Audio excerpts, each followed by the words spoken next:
ಒಂದ್ಸಲ ಯೋಚನೆ ಮಾಡಿ ನೋಡಿ, ನೀವು ಭೂಮಿಯಿಂದ 10,000 ಅಡಿ ಮೇಲೆ ಹಾರ್ತಾ ಇರುವಂಥ ಒಂದು ಏರೋಪ್ಲೇನಲ್ಲಿ ಟ್ರಾವೆಲ್ ಮಾಡ್ತಾ ಇರ್ತೀರಾ. ನಿಮಗೆ ಸುಸ್ಸು ಅರ್ಜೆಂಟ್ ಆಗುತ್ತೆ, ಆಯಿತಾ?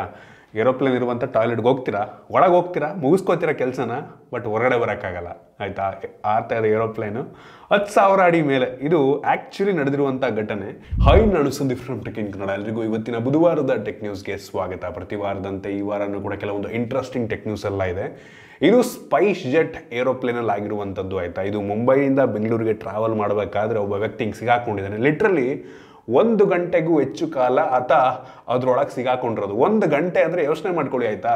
ನಾರ್ಮಲ್ ವ್ಯಕ್ತಿಗೆ ಅದರೊಳಗಡೆ ಫುಲ್ ಹೆವಿ ಪ್ಯಾನಿಕ್ ಆಗೋಗ್ಬಿಡುತ್ತೆ. ಅದು ಕೂಡ ಹೇಳ್ತಾ ಇದ್ದೀನಲ್ಲ, ಸುಮಾರು 10,000 ಅಡಿ ಮೇಲೆ ಹಾರ್ತಿರುವಂಥ ಏರೋಪ್ಲೇನ್ ಅಂದರೆ ಯೋಚನೆ ಮಾಡ್ಕೊಳ್ಳಿ. ಅವ್ನು ಎದುರ್ಕೋಬಾರ್ದು ಅಂದ್ಬಿಟ್ಟು ಗಳೆಲ್ಲ ಒಂದು ಲೆಟ್ರ್ ಬರೆದ್ಬಿಟ್ಟು ಅವ್ನಿಗೆ ಪ್ಯಾನಿಕ್ ಆಗಿಬಿಡ, ಇನ್ನೊಂದು ಸ್ವಲ್ಪ ಹೊತ್ತು ಲ್ಯಾಂಡ್ ಆಗ್ತೀವಿ, ಸ್ವಲ್ಪ ಹೊತ್ತು ಹಂಗೆ ವೆಯ್ಟ್ ಮಾಡು ಅಂದ್ಬಿಟ್ಟು ಲೆಟರ್ ಎಲ್ಲ ಬರೆದವ್ರು. ಆ ಒಂದು ಫೋಟೋ ನಾನು ನಿಮಗೆ ತೋರಿಸ್ತಾ ಇದ್ದೀನಿ. ಅಪ್ಪ ಸವಾಸಲ್ಲ ಗುರು. ನಾರ್ಮಲ್ ವ್ಯಕ್ತಿಗಳು ಹೇಳ್ತೀನಲ್ಲ, ಹೆವಿ ಅಂದರೆ ಹೆವಿ ಕಷ್ಟ ಆಗಿಬಿಡುತ್ತೆ, ಆಯಿತಾ? ಏರೋಪ್ಲೇನಲ್ಲಿ ಒಂದು ಟಾಯ್ಲೆಟ್ ಒಳಗೆ ಸಿಗಾಕೊಳ್ಳೋದಿದೆ ಅಲ್ವಾ? ಯಪ್ಪ ದೇವ್ರೆ, ಕಷ್ಟ. ಇನ್ನು ಮುಂದಿನ ಟೆಕ್ ನ್ಯೂಸ್ ಬಂದ್ಬಿಟ್ಟು, ನಮ್ಮ ಗೌರ್ಮೆಂಟ್ನವ್ರು ಇದೀಗ ಮೊಬೈಲ್ ಸ್ಪೇರ್ ಪಾರ್ಟ್ಸ್ಗಳಿಗೆ ಇಂಪೋರ್ಟ್ ಡ್ಯೂಟಿಯನ್ನು ಕಡಿಮೆ ಮಾಡ್ತಾ ಇದ್ದಾರೆ. ಇಂಪೋರ್ಟ್ ಡ್ಯೂಟಿ ಕಡಿಮೆ ಆಗುತ್ತೆ. ಕಾರಣ ತುಂಬ ಸಿಂಪಲ್. ನಮ್ಮ ದೇಶದ ಅಸೆಂಬಲ್ಡ್ ಸ್ಮಾರ್ಟ್ಫೋನ್ ಎಕ್ಸ್ಪೋರ್ಟ್ ಸ್ವಲ್ಪ ಜಾಸ್ತಿ ಆಗಲಿ ಅನ್ನೋ ಒಂದು ಕಾರಣಕ್ಕೆ ಗೌರ್ಮೆಂಟ್ನವರು ಈ ಒಂದು ಇಂಪೋರ್ಟ್ ಡ್ಯೂಟಿಯನ್ನು ಕಡಿಮೆ ಮಾಡಿದ್ದಾರೆ. ಅಂದರೆ ಬೇರೆ ಕಂಪ್ನಿಗಳು ಏನು ನಮ್ಮ ದೇಶದಲ್ಲೇ ಎಲ್ಲ ಫೋನ್ ಅಸೆಂಬ್ಲಿ ಮಾಡ್ತಾ ಇದ್ದಾರೆ, ಈ ಕಂಪನಿಗಳು ಆರಾಮಾಗಿ ಸ್ವಲ್ಪ ಕಡಿಮೆ ಟ್ಯಾಕ್ಸನ್ನು ಕಟ್ಟಿ ಈ ಸ್ಪೇರ್ ಪಾರ್ಟನ್ನು ನಮ್ಮ ದೇಶಕ್ಕೆ ಇಂಪೋರ್ಟ್ ಮಾಡ್ಕೊಂಡು ಇಲ್ಲಿ ಅಸೆಂಬ್ಲಿ ಮಾಡಿ ಫುಲ್ ಕಂಪ್ಲೀಟ್ ಪ್ಯಾಕ್ ಆಗಿರುವಂಥ ಫೋನನ್ನು ಬೇರೆ ದೇಶಗಳಿಗೆ ಎಕ್ಸ್ಪೋರ್ಟ್ ಮಾಡಲಿ, ಇದು ಜಾಸ್ತಿ ಆಗಲಿ ಅನ್ನೋ ಒಂದು ಕಾರಣಕ್ಕೆ ನಮ್ಮ ಗೌರ್ಮೆಂಟ್ನವರು ಈ ಒಂದು ಇಂಪೋರ್ಟ್ ಡ್ಯೂಟಿಯನ್ನು ಕಡಿಮೆ ಮಾಡ್ತಾ ಇದ್ದಾರೆ. ಇನ್ನು ಮುಂದಿನ ಟೆಕ್ ನ್ಯೂಸ್ ಬಂದ್ಬಿಟ್ಟು, ಇನ್ನೊಂದು ಡೀಪ್ ಫೇಕ್ ಕೇಸ್, ಆಯಿತಾ? ಏನಪ್ಪ ಆಗಿದೆ ಅಂತ ಅಂದರೆ, ಯಾರೋ ಖತರ್ನಾಕ್ ಕಂಟ್ರಿಗಳು ಈ ಬೆಟ್ಟಿಂಗ್ ಅಪ್ಲಿಕೇಶನ್ನು ನೀವು ದುಡ್ಡು ಹಾಕ್ಬಿಟ್ಟು ಅದನ್ನು ಪಟ್ ಅಂತ ಡಬಲ್ ಮಾಡ್ಬೋದು ಅನ್ನೋ ರೀತಿ ಸ್ಕ್ಯಾಮ್ ಎಲ್ಲ ಇರ್ತಾವಲ್ವಾ, ಅದರ ಅಡ್ವರ್ಟೈಸ್ಮೆಂಟಿಗೆ ಈ ಸಚಿನ್ ತೆಂಡೂಲ್ಕರ್ ಅವರ ಫೇಸನ್ನು ಡೀಫೇಕ್ ಮಾಡಿಬಿಟ್ಟಿದ್ದಾರೆ, ಆಯಿತಾ? ಅದನ್ನು ಅಡ್ವರ್ಟೈಸ್ ಮಾಡಿದ್ದಾರೆ ಇಂಟರ್ನೆಟ್ನಲ್ಲಿ. ಅದನ್ನೆಲ್ಲ ಅಡ್ವರ್ಟೈಸ್ ಮಾಡಿದರೆ ತುಂಬ ಜನ ಏನು ಅಂದ್ಕೊಂಡಿದ್ದಾರೆ, ಅದು ಆ್ಯಕ್ಚುಲಿ ಸಚಿನ್ ತೆಂಡೂಲ್ಕರ್ ಅವರೇ ಇದನ್ನು ಅಡ್ವರ್ಟೈಸ್ ಮಾಡ್ತಾ ಇದ್ದಾರೆ ಅಂತ ಅಂದ್ಕೊಂಡು ಎಷ್ಟು ಜನ ದುಡ್ಡು ಹಾಕಿದ್ರೋ ಗೊತ್ತಿಲ್ಲ. ಸೊ ಇದೀಗ ಗೌರ್ಮೆಂಟ್ನವರು ಇದಕ್ಕೆ ಸ್ಟ್ರಿಕ್ಟ್ ಆ್ಯಕ್ಷನ್ನ ತೊಗೋಬೇಕು ಅಂತ ಹೇಳ್ತಾ ಇದ್ದಾರೆ. ಮತ್ತು ಎಲ್ಲ ಅಡ್ವರ್ಟೈಸ್ಮೆಂಟ್ ಕಂಪ್ನಿಗಳು, ಈಗ ಆನ್ಲೈನಲ್ಲಿ ಏನು ಅಡ್ವರ್ಟೈಸ್ ಆಗ್ತೀವಿ, ಗೂಗಲ್ ಆ್ಯಡ್ಸ್ ಆಗಿರ್ಬೋದು, ಈ ರೀತಿ ಇವರೆಲ್ಲ ವೆರಿಫೈ ಮಾಡಿ ಆ್ಯಡ್ಸನ್ನು ಹಾಕಬೇಕು ಅನ್ನೋ ಒಂದು ಸ್ಟ್ರಿಕ್ಟ್ ಒಂದು ಗೈಡ್ಲೈನ್ಸನ್ನು ಸರ್ಕಾರದವ್ರು ಕೊಟ್ಟಿದ್ದಾರೆ. ಸೊ ಫ್ಯೂಚರ್ನಲ್ಲಿ ಹೆವಿ ಕೇರ್ಫುಲ್ ಆಗಿರ್ಬೇಕು ಗುರು. ಈ ಥರ ಹೆವಿ ಆಗಿ ಶುರು ಆಗಿಬಿಡುತ್ತೆ. ನಿಮ್ಮ ಫೇಸ್ನೆಲ್ಲ ಯೂಸ್ ಮಾಡಿಕೊಂಡು ಯಾರು ಏನು ಬೇಕಾದರೂ ಮಾಡ್ಬೋದು.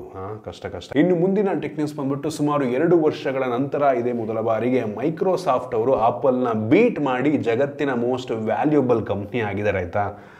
ಮಾರ್ಕೆಟ್ ಕ್ಯಾಪು ಮೈಕ್ರೋಸಾಫ್ಟಿಂದು ಆಪಲ್ಗಿಂತ ಜಾಸ್ತಿ ಆಗಿದೆ. ಮತ್ತು ಆಪಲ್ನವರು ವಾಪಸ್ ಬಂದರು ಬರ್ಬೋದಾಯ್ತಾ? ಸೊ ಸದ್ಯಕ್ಕೆ ಮೈಕ್ರೋಸಾಫ್ಟ್ ಏನಿದೆ ಅದು ಮೋಸ್ಟ್ ವ್ಯಾಲ್ಯೂಬಲ್ ಕಂಪ್ನಿ ನಮ್ಮ ಜಗತ್ತಿನಲ್ಲೇ. ಇನ್ನು ಇದಾದ ನಂತರ ನಾವೇನೀಗ ಜಿಯೋ ಮತ್ತು ಏರ್ಟೆಲ್ನಲ್ಲಿ ಫ್ರೀಯಾಗಿ 5Gಯನ್ನು ಯೂಸ್ ಮಾಡ್ತಾ ಇದ್ವಿ. ಯಾವುದೇ ಅಂದರೆ ನಾರ್ಮಲ್ ರೀಚಾರ್ಜ್ ಇದ್ದರೆ ಸಾಕು, ನಿಮ್ಮ 4G ರೀಚಾರ್ಜ್ ಇದ್ದರೆ 5Gಯನ್ನು ಅನ್ಲಿಮಿಟೆಡ್ ಫ್ರೀಯಾಗಿ ಕೊಡ್ತಾ ಇದ್ದಾರೆ. ಸೊ ಅದು ನನಗನ್ನಿಸ್ತಂಗೆ 2024 ಈ ವರ್ಷದ ಮಿಡ್ ಅಷ್ಟರಲ್ಲಿ ಅದನ್ನು ಕ್ಯಾನ್ಸಲ್ ಮಾಡ್ತಾರಂತೆ, ಆಯಿತಾ? ಸೊ ನಿಮಗೆ 5G ಬೇಕು ಅಂದರೆ ರೀಚಾರ್ಜ್ ಮಾಡ್ಕೊಬೇಕಾಗುತ್ತೆ. ಅದರ ಬೆಲೆ ಅಷ್ಟೊಂದೇನು ಜಾಸ್ತಿ ಇರೋಲ್ಲ, ಸುಮಾರು 4Gಗಿಂತ ಒಂದು 10% ಜಾಸ್ತಿ ಇರುತ್ತಂತೆ, ಆಯಿತಾ? ಸೊ ಬಟ್ ಸ್ಟಿಲ್ ಈಗ ಅನ್ಲಿಮಿಟೆಡ್ ಸಿಗ್ತಾ ಇದೆ, ಆಮೇಲೆ ಅನ್ಲಿಮಿಟೆಡ್ ಇಲ್ಲ ಅಂದರೆ ಕಷ್ಟ ಆಗ್ಬೋದು, ಆಯಿತಾ? ಹಿಂಗೇನೆ ಜಿಯೋದವ್ರು ಸ್ಟಾರ್ಟಿಂಗ್ ಮುಂದಾಗ ಫ್ರೀಯಾಗಿ ಎಲ್ಲ ಅನ್ಲಿಮಿಟೆಡ್ ಕೊಟ್ಬಿಟ್ಟು ಆಮೇಲೆ ಕಡಿವಾಣ ಹಾಕಿದ್ರಲ್ಲ, ಸೊ ಆ ರೀತಿ ಆಗಿಬಿಡುತ್ತೆ. ಸೊ ಎಲ್ರಿಗೂ 5G ರುಚಿ ತೋರಿಸ್ಬಿಟ್ಟಿದ್ದಾರೆ, ಆಯಿತಾ? ಜಿಯೋ ಏರ್ಟೆಲ್ ಅವರು. ನೋಡೋಣ ಏನಾಗುತ್ತೆ ಅಂತ. ಇನ್ನು ಮುಂದಿನ ಟೆಕ್ ನ್ಯೂಸ್ ಬಂದ್ಬಿಟ್ಟು, ಸುಮಾರು 14-15 ವರ್ಷ ಆದಮೇಲೆ ಸ್ಯಾಮ್ಸಂಗ್ ಅವರು ಟಾಪ್ ಸ್ಪಾಟಿಂದ ಕೆಳಗಿಳಿತಾ ಇದ್ದಾರೆ. ಹೌದು, ಇಷ್ಟು ದಿನ ಸ್ಯಾಮ್ಸಂಗ್ ಗ್ಲೋಬಲ್ ಆಗಿ ಅತಿ ಹೆಚ್ಚು ಫೋನನ್ನು ಸೇಲ್ ಮಾಡ್ತಾ ಇದ್ದಂಥ ಒಂದು ಸ್ಮಾರ್ಟ್ಫೋನ್ ಬ್ರ್ಯಾಂಡ್ ಆಗಿತ್ತು ಇಷ್ಟು ದಿನ. ಇದೀಗ ಆಪಲ್ನವರು ಸ್ಯಾಮ್ಸಂಗನ್ನು ಬೀಟ್ ಮಾಡಿ 2010ನೇ ಇಸ್ವಿಯಿಂದ ಟಾಪಲ್ಲಿದ್ದರು ಸ್ಯಾಮ್ಸಂಗ್ ಅವರು. ಸೊ ಇದೀಗ ಅವರನ್ನು ಬೀಟ್ ಮಾಡಿ ಆಪಲ್ನವರು ಅತಿ ಹೆಚ್ಚು ಸ್ಮಾರ್ಟ್ಫೋನ್ಗಳನ್ನು ಶಿಪ್ ಮಾಡಿದಂಥ ಬ್ರ್ಯಾಂಡ್ ಆಗಿರುವಂಥದ್ದು, ಆಯಿತಾ? ನಾವು ಎಕ್ಸ್ಪೆಕ್ಟ್ ಮಾಡಿದ್ದೆ ಇದು, ಆಯಿತಾ? ಆಪಲ್ದು ಒಂದು ರೀತಿ ಪ್ರತಿಯೊಬ್ಬರು ಕೂಡ ಆಪಲ್ ಐಫೋನ್ ಯೂಸ್ ಮಾಡೋಕ್ಕೆ ಶುರು ಮಾಡಿದ್ದಾರೆ ಈಗಂತೂ. ನಮ್ಮ ದೇಶದಲ್ಲಿ ಯಾರ ಕೈಲಿ ನೋಡಿದ್ರು ಐಫೋನ್ ಈಗಂತೂ, ಆಯಿತಾ?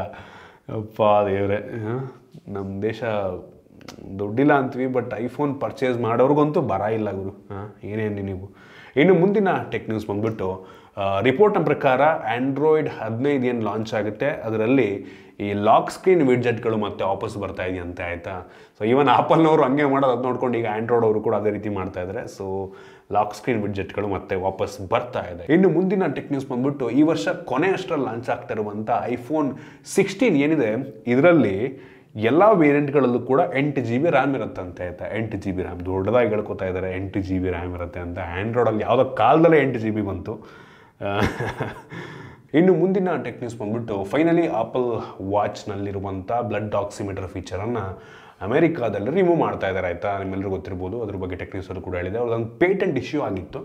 ಸೊ ಈ ಕಾರಣದಿಂದ ಅಮೆರಿಕಾದಲ್ಲಿ ಅವರ ವಾಚ್ಗಳಲ್ಲಿ ಅವರು ಬ್ಲಡ್ ಆಕ್ಸಿಮೀಟರ್ನ ರಿಮೂವ್ ಮಾಡಬೇಕಾಗತ್ತೆ. ನಮ್ಮ ದೇಶದಲ್ಲಿ ಮೋಸ್ಟ್ಲಿ ಆಗಲ್ಲ ಅಂತ ಅನ್ಕೋತೀನಿ, ನೋಡೋಣ ಏನಾಗುತ್ತೆ ಅಂತ. ಇನ್ನು ಮುಂದಿನ ಟೆಕ್ ನ್ಯೂಸ್ ಬಂದ್ಬಿಟ್ಟು ರಿಯಲ್ಮಿನವರು ನೋಟ್ ಸೀರೀಸನ್ನು ಲಾಂಚ್ ಮಾಡ್ತಾ ಇದ್ದಾರೆ. ರೆಡ್ಮಿ ನೋಟ್ ರೀತಿ ರಿಯಲ್ಮಿ ನೋಟ್ ಕೂಡ ಬರ್ತಾ ಇದೆ.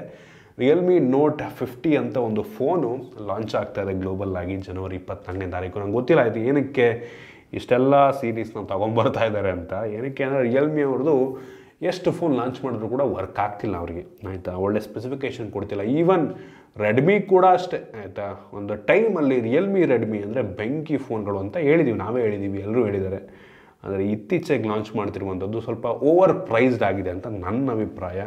ಐ ಹೋಪ್ ಅವ್ರು ರಿಕವರ್ ಆಗ್ತಾರೆ ಮತ್ತು ಮಾರ್ಕೆಟಿಗೆ ಎಂಟರ್ ಆಗ್ತಾರೆ ಅಂತ ಅಂದ್ಕೊಳ್ಳೋಣ. ಇನ್ನು ಮುಂದಿನ ಮತ್ತು ಕೊನೆಯ ಟೆಕ್ ನ್ಯೂಸ್ ಬಂದ್ಬಿಟ್ಟು ಸ್ಯಾಮ್ಸಂಗ್ ಗ್ಯಾಲಕ್ಸಿ S24 ಸೀರೀಸಿಂದು ಪ್ರೈಸ್ ರಿವೀಲ್ ಆಗಿಬಿಟ್ಟಿದೆ ಆಯಿತಾ. ಮೆಕ್ಸಿಕನ್ ರಿಟೇಲರ್ ಒಬ್ಬರು ಅಫಿಷಿಯಲ್ ಲಾಂಚ್ಗಿಂತ ಮುಂಚೆನೇ ಕೆಲವೊಂದು ಫೋನ್ಗಳನ್ನು ಪ್ರೀಬುಕ್ ತೊಗೊಂಡ್ಬಿಟ್ಟಿದ್ದಾರೆ ಎಷ್ಟಕ್ಕೆ ಅಂದ್ಬಿಟ್ಟು. ಸೊ ಅದರ ಪ್ರಕಾರ S24 ಏನೋ ಕ್ಲೋಸ್ ಟು 80,000 ರೇಂಜಲ್ಲಿ ಲಾಂಚ್ ಆಗುತ್ತೆ ಅಂತ ಹೇಳ್ತಾ ಇದ್ದಾರೆ. ನಮ್ಮ ದೇಶದಲ್ಲಿ ಅದು ಸ್ವಲ್ಪ ಕಡಿಮೆಗೆ ಲಾಂಚ್ ಆಗ್ಬೋದು. ನಂತರ S24 ಪ್ಲಸ್ ಏನಿದೆ ಅದು ಸುಮಾರು 10,000 ರೂಪಾಯಿ ಜಾಸ್ತಿಗೆ ಆಗ್ಬೋದು. ಅಲ್ಟ್ರಾ ಗೊತ್ತಿಲ್ಲ, ಒಟ್ಟಿಗೆ ಈ ಎರಡು ವೇರಿಯಂಟ್ಗಳು ಈ ಪ್ರೈಸಿಗೆ ಲಾಂಚ್ ಆಗ್ಬೋದು ಅಂತ ಹೇಳ್ತಾ ಇದ್ದಾರೆ. ನನ್ನ ಗೆಸ್ನ ಪ್ರಕಾರ S24 ಮೋಸ್ಟ್ಲಿ ಒಂದು 80,000ಕ್ಕೆ, S24 ಪ್ಲಸ್ ಒಂದು 90,000 ರೂಪಾಯಿಗೆ ಲಾಂಚ್ ಆಗ್ಬೋದು ಅಂತ ಅನ್ಕೋತಾ ಇದ್ದೀನಿ. ಸೇಮ್ ಐಫೋನ್ ರೀತಿಯೆಲ್ಲ ಐಫೋನ್ ಪ್ರೈಸಲ್ಲೇ ಇದು ಲಾಂಚ್ ಆಗ್ಬೋದು ಅಂತ ಅನ್ನಿಸ್ತಾ ಇದೆ. ಕಾದು ನೋಡೋಣ. ನಂಗೆ ಅನ್ನಿಸ್ತಂಗೆ ನಿಜ ಯಾರು ತೊಗೊಳಲ್ಲ ಆಯಿತಾ. ಇಷ್ಟು ಬಡ್ಜೆಟ್ ಇರೋರು ಯೂಶ್ವಲಿ ಐಫೋನ್ನೇ ತೊಗೊಂಡ್ಬಿಡ್ತಾರೆ. ಅದು ಅಂಥ ಕ್ರೇಜಿ ಸ್ಯಾಮ್ಸಂಗ್ ಫ್ಯಾನ್ ಇದ್ದವ್ರು ಮಾತ್ರ ನಂಗೆ ಅನ್ನಿಸ್ತಂಗೆ ಇದಕ್ಕೆ ಬರ್ತಾರೆ ಅಂತ ಕಾಣುತ್ತೆ. ಕಾದು ನೋಡೋಣ ಎಷ್ಟು ಲಾಂಚ್ ಆಗುತ್ತೆ, ಹೆಂಗಿರುತ್ತೆ ಅಂತ ಎಲ್ಲ. ಇದಿಷ್ಟು ಇವತ್ತಿನ ಟೆಕ್ ನ್ಯೂಸ್. ಐ ಹೋಪ್ ನಿಮಗೆ ಇವತ್ತಿನ ಟೆಕ್ ನ್ಯೂಸಲ್ಲಿ ಕೆಲವೊಂದು ಇಂಟ್ರೆಸ್ಟಿಂಗ್ ವಿಷಯ ತಿಳೋಳಕ್ಕೆ ಸಿಗಿದೆ ಅಂತ ಅನ್ಕೋತೀನಿ. ಇಷ್ಟ ಆಗಿದ್ರೆ ಲೈಕ್ ಮಾಡಿ, ಶೇರ್ ಮಾಡಿ. ಇದೇ ರೀತಿ ನಮ್ಮ ಬೇರೆ ಬೇರೆ ವೀಡಿಯೋಲಿ ನಮ್ಮ tech in Kannada YouTube subscribe ಮಾಡ್ಕೊಂಡಿಲ್ಲ ಅಂದರೆ ಈಗಲೇ ಸಬ್ಸ್ಕ್ರೈಬ್ ಮಾಡ್ಕೊಳ್ಳಿ ಮತ್ತು ಬೆಲ್ ಐಕಾನ್ ಕೂಡ ಕ್ಲಿಕ್ ಮಾಡ್ಬೋದು. ಸಿಗೋಣ ಮುಂದಿನ ವೀಡಿಯೋದಲ್ಲಿ.